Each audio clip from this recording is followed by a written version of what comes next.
No, ba wai haka bane ba da Allah, kai kana da matsala. Ka san fa hate is happening to me. Ni kam wallahi ba za ka gane bane sassarfa nake yi. Wallahi oh my god, ba za ka gane bane ba. Water overflowing my body. Mama, ina ruwan da Allah, kin san wanka zan yi fa. Tuntuni water is dishi my body. Mama, dan Allah ku nemi wanda zai yi girkin nan. Wallahi ba zan iya ba, tuntuni heat is beating me. Ni kuma fankan nan tawa. Heat is raining me. Kai, ni dai wanka zan yi wallahi, da Allah ku kyale ni. Ku duba weather in fa is ba. Mama, dama yana da wata tambayar da nake so zan miki. Wai me yasa ko kina ji idan sauro zai maka wani abu sai ya je kunnen ka sai ka je na maka rada? Oh, ai wannan ba wata matsala bace, bari an baka labarin farkon abin da yasa ake kana ji ba?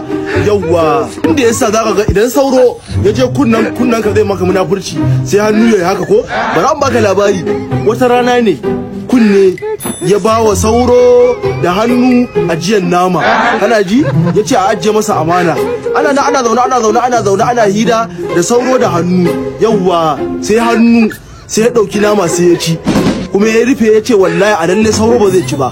Shi ne sai sauro ya ce to shikenan bara kunne ya dawo sai ya faɗa masa, ka gane? To shi yasa shi kuma idan sauro ya zo zai gaya wa kunne sai hannu sai ya fake shi, ka gane?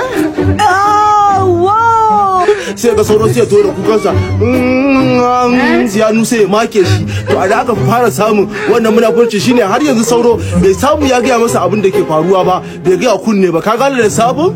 Shine zaki ji idan hannu na sai wani hubub.